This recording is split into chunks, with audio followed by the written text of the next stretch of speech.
आज हम एक ऐसे पौधे की कहानी में उतर रहे हैं जिसे हजारों सालों से त्वचा का सबसे बड़ा दोस्त और रक्षक माना गया है। आयुर्वेद ने इसे एक बहुत शक्तिशाली नाम दिया, कुष्ठनाशिनी। सोचिए, एक ऐसा पौधा जिसे त्वचा के हर रोग को जड़ से खत्म करने वाला माना गया है। इसका नाम है बाकुची। और आज हम सिर्फ इसके फायदे नहीं जानेंगे बल्कि इसकी पूरी शख्सियत को समझेंगे। ये समझिए एक जड़ी बूटी की बायोग्राफी है जो हमें प्राचीन श्लोकों से लेकर आज के विज्ञान तक लेके जाएगी। बिल्कुल। और इस कहानी को समझने के लिए हम सीधे मूल ग्रंथों की ओर चलेंगे।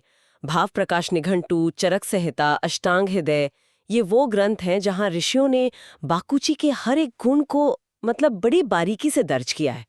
ये सोचना ही कमाल है कि कैसे सिर्फ अवलोकन और अनुभव से उन्होंने इस पौधे के इतने गहरे राज खोल दिए जिन्हें आज विज्ञान वैलिडेट कर रहा है।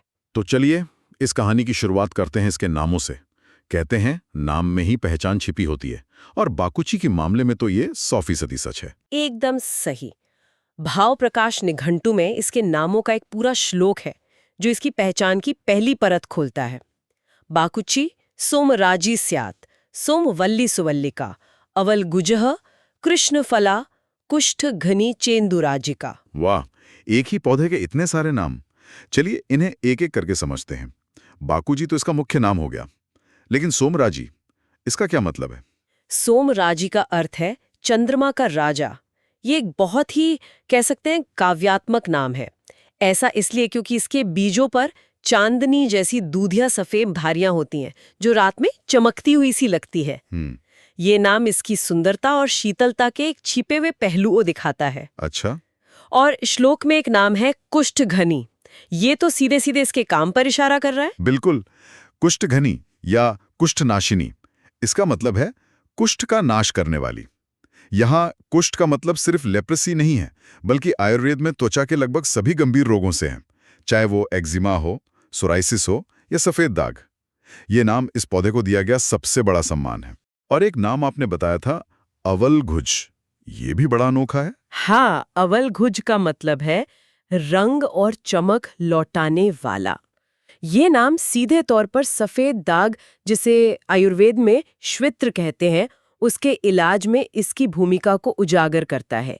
ये त्वचा को उसका प्राकृतिक रंग वापस देने का वादा करता है। तो देखिए, इसके नाम ही इसकी पूरी मेडिकल प्रोफाइल बता रहे हैं। ये सुंदर है सोमराजी, ये त्वचा का रंग लौटाता है अवलघुज, और ये सभी त्वचा रोगों का नाश करता है कुष्ठघनी। कमाल है। और ये शोहरत सिर्फ भारत तक ही नहीं रुकी, इसका वानस्पतिक नाम सौरालिया कॉरिल्लीफोलिया भी तो एक कहानी कहता है। जरूर। सौरालिया शब्द ग्रीक भाषा के सौरालियोस से आता है, जिसका मतलब है खुजली या त्वचा रोग से प्रभावित। यानी प्राचीन ग्रीस में भी लोग इसे त्वचा की समस्याओं से जोड़कर देखते थे। और इसका सफर चीन तक भी गया, जहां तांग राजवंश में से बुगुजी के नाम से अपनाया गया। वहां इसे किडनी की ऊर्जा और जीवन शक्ति बढ़ाने वाली औषधि माना गया। तो इसकी शोहरत दुनिया भर में थी। चलिए अब इस मशहूर पौधे से मुलाकात करते हैं। अगर किसी को इसे प्रकृति में पहचानना हो तो वो कैसा दिखता है? देखिए, ये कोई बहुत बड़ा पेड़ नहीं है। लगभग 2 से 6 फीट ऊंचा सीधा बढ़ने वाला एक पौधा है। इसकी खास पहचान है इसकी पत्तियां। वे चौड़ी और अंडाकार होती हैं, लेकिन अगर आप ध्यान से देखेंगे तो पत्तियों के दोनों तरफ छोटे छोटे काले धब्बे दिखेंगे। ये असल में तेल की ग्रंथियां हैं, ऑयल ग्लैंड्स, जो इसकी औषधीय तेल का स्रोत है। और इसके फूल और फल, जिसके लैटिन नाम में कोरिलेफोलिया यानी हेलमेट जैसे फल का जिक्र है। हाँ, इसके फूल छोटे छोटे नीले बैंगनी रंग के गुच्छों में आते हैं, लेकिन असली पहचान इसका फल है। ये एक छोटा गुर्दे के आकार का गहरे चॉकलेटी काले रंग का होता है, और जैसा कि नाम बताता है, ये एक हेलमेट जैसी पत्तीनुमा बनावट से ढका रहता है। इसी फल के अंदर इसका सबसे कीमती हिस्सा होता है इसका बीज। बीज जो दवा में इस्तेमाल होता है, उसका स्वाद कैसा होता है? मुझे लगता है कि औषधियों का स्वाद भी उनके गुणों के बारे में बहुत कुछ बताता है। आपने बिल्कुल सही पकड़ा। इसके बीज चिकने, काले और चपटे होते हैं। ताज़ा होने पर इनमें एक भीनी भीनी मनमोहक सुगंध होती है, लेकिन अगर आप इसे चबाएंगे तो इसका स्वाद बहुत तीखा, कड़वा और कसैला होता है। ये स्वाद ही इस बात का संकेत है कि ये कोई साधारण बीज नहीं बल्कि एक बहुत शक्तिशाली औषधि है। तो हमने पौधे को पहचान लिया, उसके नामों के पीछे का राज समझ लिया। अब आते हैं उस हिस्से पर जहां बात सच में गहरी हो जाती है। आयुर्वेद के नजरिए से बकुची शरीर के अंदर जाके करती क्या है? मैंने सुना है कि आयुर्वेद में किसी भी जड़ी बूटी को समझने के लिए 5 चीजें होती हैं: रस, गुण, वीर्य, विपाक और प्रभाव। ये सुनने में किसी केमिस्ट्री क्लास जैसा लगता है। क्या हम इसे आसान भाषा में समझ सकते हैं? बिल्कुल। इसे एक जड़ी बूटी के सफर की तरह देखें। रस यानी टेस्ट उसका पहला परिचय है जो जीभ पर महसूस होता है। गुण उसकी पर्सनालिटी है, वो भारी है या हल्की, रूखी है या चिकनी। वीर्य उसकी तासीर है, गर्म है या ठंडी। विपाक पाचन के बाद शरीर पर पड़ने वाला उसका स्थायी असर। और प्रभाव वो है उसकी खासियत, उसका एक्स फैक्टर जो इन सबसे परे है। ये तरीका बहुत अच्छा है। तो बाकुची के सफर की शुरुआत करते हैं उसके रस यानी स्वाद से। भाव प्रकाश निघंटू में इसके गुणों पर एक श्लोक है। बाकुची मधुरा तिक्ता कटुपा का रसायनी विष्टम भारिणी रुच्या हृदया श्लेष्मा नील प्रणुत। इस श्लोक में इसके गुणों का सार है। इसका मुख्य रस है तिक्ता यानी कड़वा और कटु यानी तीखा। कड़वा और तीखा, ये कॉम्बिनेशन त्वचा के लिए कैसे काम करता है? ये एक परफेक्ट कॉम्बिनेशन है। तिक्त रस यानी कड़वापन एक बेहतरीन क्लिंजर है।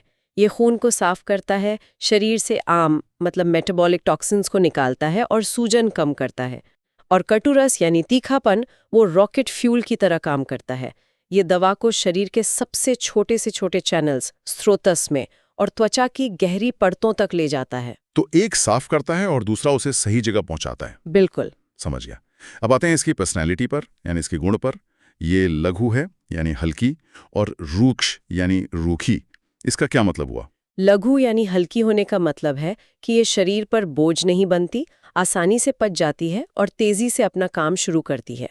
और रूक्ष यानी रूखा गुण इसे उन त्वचा रोगों में बहुत असरदार बनाता है जहां नमी, रिसाव या चिपचिपापन होता है, जैसे कुछ तरह के एक्जिमा में। ये शरीर में बढ़े हुए कफ के भारी और तैलीय स्वभाव को सुखाकर बैलेंस करती है। ठीक है, तो इसका स्वाद तीखा कड़वा है और पर्सनैलिटी हल्की रूखी। अब इसकी तासीर यानी वीर्य की बात करते हैं जो कि उष्ण है, गर्म। ये इसका सबसे शक्तिशाली गुण है, उष्ण वीर्य यानी गर्म तासीर। शरीर की पाचन अग्नि को बढ़ाती है जिससे दवा ठीक से एब्जॉर्ब होती है। ये शरीर में ठंडक और जकड़न से होने वाले वात और कफ दोषों को शांत करती है। लेकिन यहीं पर सावधानी की बात भी आती है। क्योंकि ये गर्म है, इसलिए जिन लोगों की प्रकृति पहले से ही गर्म यानी पित्त वाली है या शरीर में कहीं जलन या तीव्र सूजन है, उन्हें इसका इस्तेमाल बहुत ध्यान से करना होता है। ये तो आग में घी डालने जैसा काम कर सकता है। बिल्कुल। ये बहुत जरूरी बात है। अब इस सफर का चौथा पड़ाव विपाक। इसका विपाक भी कटु है, मतलब तीखा। इसका हमारे लिए क्या मतलब है? इसका मतलब है कि पाचन के बाद भी इसका असर तीखा, भेदने वाला और साफ करने वाला ही बना रहता है। कुछ जड़ी बूटियां पाचन के बाद अपना स्वभाव बदल लेती हैं, लेकिन बाकुची नहीं बदलती। ये सुनिश्चित करता है कि इसका औषधीय असर लंबे समय तक बना रहे और ये शरीर में गहरी बैठी पुरानी समस्याओं पर भी काम कर सके। तो ये पूरा प्रोफाइल तीखा, कड़वा, हल्का, रूखा, गर्म, इसे त्वचा रोगों के लिए एक आदर्श दवा बनाता है। लेकिन अब आते हैं उस एक्स फैक्टर पर जिसकी हमने बात की थी। इसका प्रभाव, ये क्या है? प्रभाव आयुर्वेद का सबसे गहरा कॉन्सेप्ट है। ये किसी जड़ी बूटी की वो खास शक्ति है जिसे उसके रस, गुण, वीर्य, विपाक से समझाया नहीं जा सकता। ये उसकी सुपर पावर है। और बाकुची का प्रभाव है कुष्ठघन और श्वित्रघन, यानी त्वचा रोगों, खासकर सफेद दाग में त्वचा को उसका असली रंग लौटाने की अद्भुत क्षमता। यानी इसकी सुपर पावर है त्वचा पर दोबारा रंग भरना। बिल्कुल। ये त्वचा में रंग बनाने वाली कोशिकाओं मतलब मेलानीसाइट्स को इस तरह से जगाती है जो सिर्फ इसकी गर्मी या रूखेपन से कहीं ज्यादा है। इसी प्रभाव के कारण इसे कुष्ठनाशिनी की उपाधि मिली। इसका एक और प्रभाव है फोटोसेंसिटाइजिंग एक्शन। ये त्वचा को सूरज की यूवी किरणों के प्रति ज्यादा सेंसिटिव बना देती है, जो सफेद दाग के इलाज में एक बहुत जरूरी प्रक्रिया है। तो आयुर्वेद में इस सुपर पावर का इस्तेमाल कैसे किया जाता है? क्या कुछ खास नुस्खे या फॉर्मुलेशंस हैं जो ग्रंथों में दिए गए हैं? हाँ, इसके कई प्रसिद्ध योग हैं। बाहरी इस्तेमाल के लिए सबसे मशहूर है अवाल गुजादी लेप। अष्टांग हृदय में इसका एक बहुत स्पष्ट श्लोक है। कुड्वो अवलगुज बिजाधरिताल चतुर्थ भाग सम्मिश्र मूत्रेण गवाम पिष्ट सवर्ण करणम परम श्वित्रे। ये सुनने में बहुत शक्तिशाली लग रहा है। इसका सरल भाषा में क्या अर्थ है? इसका अर्थ है एक हिस्सा अवलगुज यानी बाकुची के बीज और उसका चौथाई हिस्सा हरिताल। इन दोनों को गाय के मूत्र में पीसकर जो लेप बनता है वो श्वित्र यानी सफेद दाग में त्वचा का रंग वापस लाने के लिए सर्वश्रेष्ठ है। एक मिनट, इसमें हरिताल और गोमूत्र भी हैं। ये क्यों? क्या ये एक टीम की तरह काम करते हैं? आपने सही समझा। ये आयुर्वेदिक फॉर्मुलेशन की खूबसूरती है। बाकुची मुख्य औषधि है, लेकिन हरिताल भी एक शक्तिशाली त्वचा औषधि है जो शुद्धिकरण के बाद प्रयोग होती है, और गोमूत्र को यहाँ एक अनुपान या कैरियर एजेंट की तरह इस्तेमाल किया गया है। गोमूत्र खुद तीक्ष्ण और उष्ण होता है, जो दवा के गुणों को बढ़ाता है और उसे त्वचा में और गहराई तक ले जाने में मदद करता है। इसके अलावा खाने के लिए बाकुची चूर्ण और लगाने के लिए सोमराजी तेल भी बहुत प्रसिद्ध हैं। तो अब अगर हम इस पूरी कहानी को समेटें और त्रिदोष वात पित्त कफ के नजरिए से देखें तो बाकुची का इन पे क्या असर होता है? इसे बहुत आसानी से समझ सकते हैं। कफ दोष पर बाकुची कफ के लिए किसी दुश्मन की तरह है। कफ की प्रकृति होती है भारी, ठंडा, चिपचिपा।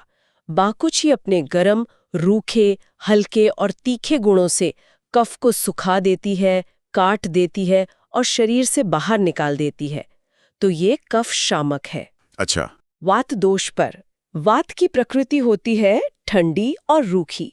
बाकुची का गर्म गुण वात की ठंडक को तो कम करता है, इसलिए ये वात को भी संतुलित करती है। लेकिन क्योंकि बाकुची खुद भी रूखी है, इसलिए वात प्रकृति वालों को इसे हमेशा किसी चिकने पदार्थ जैसे तेल या घी के साथ लेना चाहिए, ताकि शरीर में रूखापन ज्यादा न बढ़े। ये जरूरी है। और पित्त दोष पर पित्त की प्रकृति है गर्म, तीखी और फैली हुई। बाकुची भी गर्म और तीखी है, इसलिए ये पित्त को बढ़ा सकती है। इसीलिए पित्त प्रकृति के लोगों को इसका इस्तेमाल या तो नहीं करना चाहिए या फिर किसी ठंडी चीज जैसे आंवला या घी के साथ मिलाकर बहुत कम मात्रा में करना चाहिए।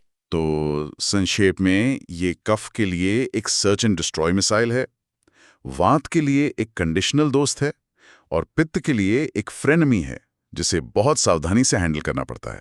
इससे बेहतर सारांश नहीं हो सकता। आज हमने बाकुची की कहानी को हर पहलू से देखा, उसके नामों में छिपे राज से लेकर उसके पहचान और आयुर्वेद के अनूठे नजरिए से उसके काम करने के तरीके तक।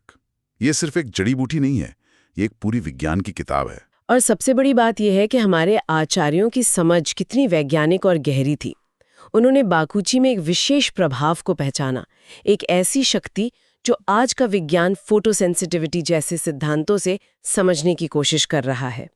उन्होंने सदियों पहले ही इसके एक्स फैक्टर को पकड़ लिया था। और इसी से जुड़ा एक विचार मन में आता है। श्लोकों में बाकुची को एक रसायन भी कहा गया है, यानी वो जो बुढ़ापे को दूर रखे और शरीर का कायाकल्प करे। ये सोचने पर मजबूर करता है कि अगर इसका प्रभाव त्वचा की कोशिकाओं को नया जीवन देने में इतना शक्तिशाली है, तो शरीर के अंदरूनी अंगों और ऊतकों पर इसके गहरे कायाकल्प करने वाले प्रभाव क्या हो सकते हैं, जिन्हें शायद हम आज तक पूरी तरह से खोज भी नहीं पाए। ये सवाल हमें प्रकृति में छिपी ऐसी अनगिनत सुपर पावर्स के बारे में सोचने के लिए प्रेरित करता है।